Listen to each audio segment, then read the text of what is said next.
This happened a couple months ago at an old employer.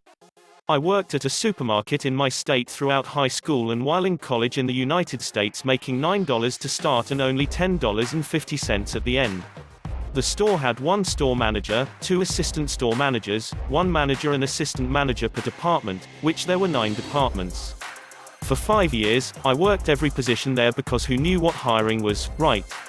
Understaffing was a regular here, so if a department needed closing and I worked, I had to close it. From stocking to register to manager's duties, everything was game. My biggest acknowledgements were being a bookkeeper, out terms of the person who keeps track of all the money, monitor, glorified cashier, basically wrangle the regular cashiers and divvy up cash drawers to each register, service desk, cigarettes, lottery, customers bull crap, and store opener, closer. There were 5 people who knew bookkeeping, 2 other people besides me and the 2 managers who ran the front end of the store. There were about 5 monitors who all needed to be trained on service desk as well. Every monitor and bookkeeper needed to know how to open the store and close it. For being a supermarket in a town with about 20,000 people, we were severely understaffed. I worked 12 to 16-hour shifts at least once a week because people would call off all the time. Keep all this in mind for later on. Backstory: I started working here at 16 in high school, originally as a stock person. 25-hour work weeks, eventually moved up to 35-plus-hour work weeks. Moved up to register, then monitor, then service desk and finally bookkeeping when I turned 18, now 21. The hours were always good, never had a week drop below 35 hours at least. But it all changed because of some dummy.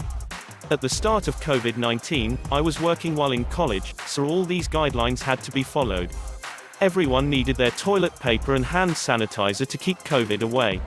No biggie. On top of the guidelines, we also had been hiring a copious amount of people. This store had a history of training new hires with other people who have been working for maybe a month or so. So as you could guess, training was a disaster. But since COVID-19 had the store busy all the time, we needed more people. I wanted to train people the right way because I got sick of doing other people's jobs. In March, we had gotten 4 new hires to train for my position. Now these new hires needed training on the service desk. Easy, let them run it while I watched and helped out the best I could. Easiest way to get people to learn. Most of them needed trained on here because there were 3 of us total, at the time, who could run it. After training everyone, 1 per shift at a time over 4 weeks, there were 7 people now ready to screw up the world. But everyone who knew how to run the service desk needed training on monitor too. Guess who had to train everyone for another position? After another 4 weeks of bull crap, everyone got trained. Around this time was the end of May. This is where the juice begins. The juice: starting in June, we had been starting to lay off the hours since COVID-19 started to slow down. Hours started to get cut from all the register people, from about 20 to 30 hours a week to 10 hours max. We got overstaffed and people started quitting left and right. Not a big deal because those positions were easy to fill. But that's when my hours started getting cut.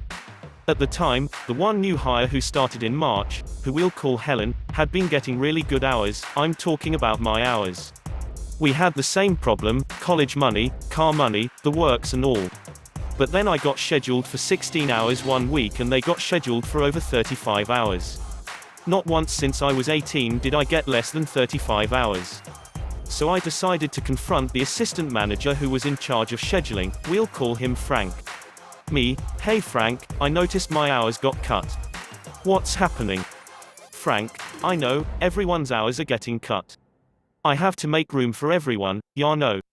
Me: "I couldn't help but notice that Helen is getting quite the hours, so you made room for her and no one else."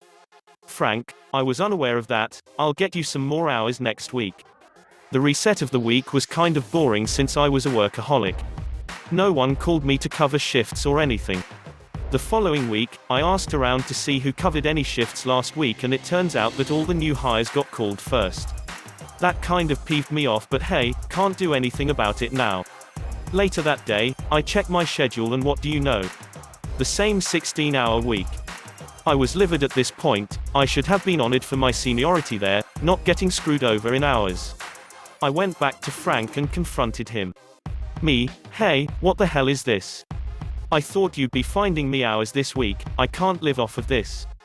Frank, well, it turns out that I couldn't find you hours. I tried calling. Me, bullcrap, you tried calling me, not a single person called me. Instead, all the new hires got called. What the hell, man? Frank, there's nothing I can do, you might have to just find another job. This peeved me off beyond belief. I was ready to pop. But this is when my bright idea came into play. For a couple days, I searched around for other supermarkets in my area offering jobs. After about a day of searching, I found a job paying double what I made now for the same qualifications. I gave them a ring and got an interview for the following week. The following day, I went into work, for what I didn't know was my last shift, and told Frank what was happening. Me, hey Frank, I just wanted to let you know I took your advice. Frank, advice? Do you mean finding another job? Me, you're right, I hope you have fun.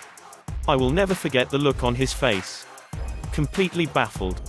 He didn't expect me to actually find another job so quickly. This is where my revenge began. Revenge, after I walked out of Frank's office, I went around doing my usual work.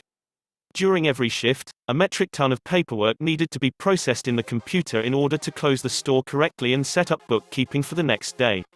Fun fact, that day in particular was Snap Day. For those who don't know what that is, it's the day that government-funded food stamps arrive on everyone's EBT card, monthly. That day I decided to say screw paperwork and just don't do crap. I was quitting that day because my anger got the better of me. The store closes at about 12 AM, and I walked out of that crap hole as free as can be. The next day, I woke up to find some really obnoxious and angry texts from coworkers. I completely disregarded them, unknowingly that they said I worked that morning. I went down to the supermarket to grab some things for my house, and as soon as I walked in the door, every ex-coworker of mine looked at me as if I had just peed on the floor. One of them pulled me aside, let's call them George, and this happened. George, what the F, bro? I had to cover your shift this morning and you have the balls to walk in here after that. Me, I don't work here anymore, F off.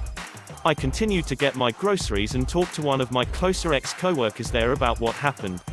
As it turned out, Frank had no idea that the previous day was my last and that the entire front end of the store had gotten brutally screwed over.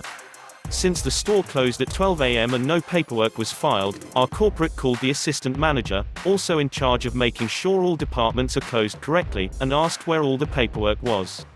No idea that I had not filed it. Frank had to go into the store, over an hour away from him, to file all the paperwork himself.